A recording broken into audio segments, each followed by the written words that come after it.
confirming my stand in support of the proposed bill, my humble greetings to respected Speaker and the august gathering. Honourable Speaker, before proceeding with my supporting arguments, I'd like to answer a few queries of our dear and honest opposition. When the second Speaker of the opposition said that law only talks about crimes and how to deal with them, but he forgot to mention about Article 14 and Article 21, which clearly establishes procedure established by law and due process of law. The third Speaker came here and said very well good afternoon and talked about the vision of the Treasury, but now let me remind you, it is good evening. And my vision might be blurred, but my common sense it ain't, and hence I say again to the opposition, leave out your arguments and think about talking about the indigenous future of these Assamese people. Now, Honourable Speaker, sir, let me proceed with my constructive arguments, which consist of four main divisions. And first of all, I'd like to talk about immigration, where I'd like to quote Mr. C.S. Mulan right from 1921, where he said, and I do mention, probably the most significant event in the last 25 years, which could change Assamese history and civilization in the days to come, is the migration of a vast horde of land-hungry Bengali immigrants, mostly Muslims from eastern Bengal. Honourable Speaker, sir, it took a Britisher just a cup of tea and an archaeological survey in 1931 to realize this fact. But when will our opposition realize this fact of the demographic changes that is evident, and only way to protect the indigenous future is through constitutional safeguards, is not to my knowledge. Honourable Speaker, sir, proceeding to my second argument, which talks not about quotations or not about emotions, but talks about statistics in the form of the National Family Health Survey 2019, which clearly states that the fertility replacement levels of the indigenous people in Assam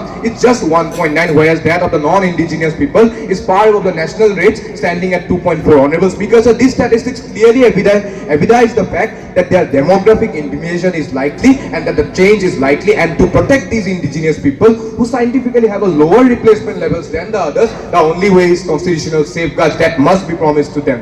Honourable Speaker, sir, now moving about, thirdly, I would like to state of a happening in the international arena, where since the ouster of Awami League and Sheikh Hasina, anti-India sentiments are on the rise in Bangladesh, and Islamic fundamentalism too is on the rise. At that moment, Honourable Speaker, sir, if tomorrow out of the 12 districts in which Assamese are in a minority, anti-India activities take place, the first line of defense, the first harm to be caused is to these indigenous people, and hence I say again, to protect these indigenous people, constitutional safeguards will and only be the way. Fourthly, Honourable Speaker, sir, I would also like to proceed with a certain thing about Assamese history, which has been plural right across its beginnings. There have been a Ahom kingdom, there have been a Sutia kingdom, there has been a Kosari kingdom, there has been a Komotapur, there has been a Motok kingdom. Honourable Speaker, sir, Assam has been plural, never has been singular, and at that moment when I talk of plurality, I must remind the House of a particular fact that we don't plan on making these indigenous people near museum exhibits while being excluded from real power, and at that moment we plan on providing them constitutional safeguards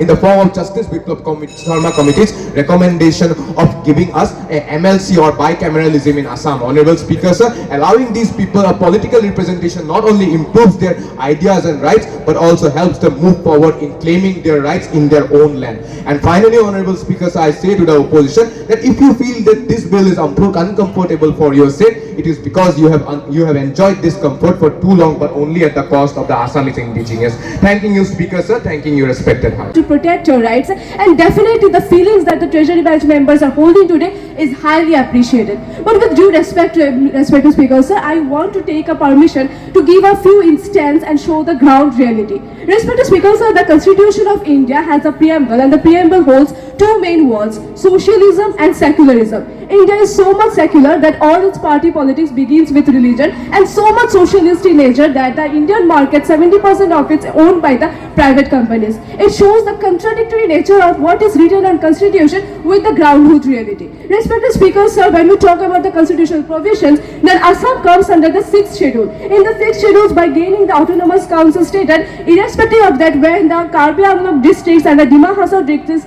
lack in the human development index as compared to other scheduled areas, shows that how fruitful the constitutional provisions are. Respected Speaker, sir, when the term the indigenous people of Assam itself is a confusion, the second Speaker of the Treasury Bench has mentioned the time period of 1826. The third member has mentioned about the time period between 1951, and the fourth member has mentioned the time period between the 1971. And I want to mention that the status of indigenous people of Assam is just like a Hotstar subscription, 349 with ad watch and 849 without ad watch. Just like how the Biplab Sharma committee has divided into two parts, that is Before 1951, these are for they gained the citizenship, and after 1971, the NRC citizenship. These has itself created such a confusion that the Treasury Bench members must take some time and discuss and go for the exact definition of the indigenous people of Assam, because they themselves are contradicting their own statement. Respected Speaker, so when we talk about the culture and about the rights of the people of Assam and the indigenous people of Assam, then what rights they are talking,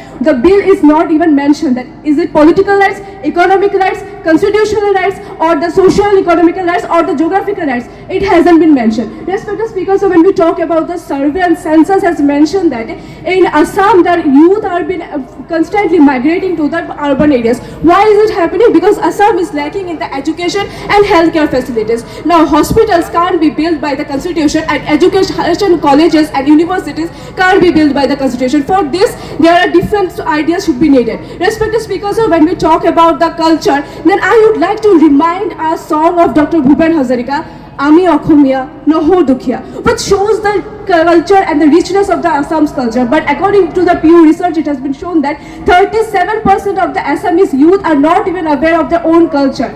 Then, respected speakers, I again want to remind another line of Dr. Bhupen Hazarika, Amiati Jojabo, which actually means that Jojabo is not about the wanderers, it's about the people who live in their own land, has no traditional remarks and have no knowledge about their own tradition. Respected speakers, when the people of Assam themselves do not know about their own culture, own tradition, then how can we even expect that they will thus secure the future of the indigenous people of Assam? Because of the highly globalization, everything it is getting dismantled. Respected speakers, sir, if we even want to secure the future of the indigenous people of Assam, we must focus on the two main things. Number one, illegal immigration, and the number two is the 3 E's. Number one, when we talk about the illegal immigration, to develop the illegal immigration and to solve the problem of the illegal immigration completely, then there will be securing the futures of the indigenous people of Assam. And the 3 E's, when the education, employment and the economy will be generated, when the education will be, every Assamese people will be educated enough, then they will be secure to the future. When the employment will be generated, then they will be secure in the future of the indigenous people of Assam. And thirdly, when the employment and economy will be generated high, then they will be secure to the futures of the indigenous people of Assam. Thank you. Thank you.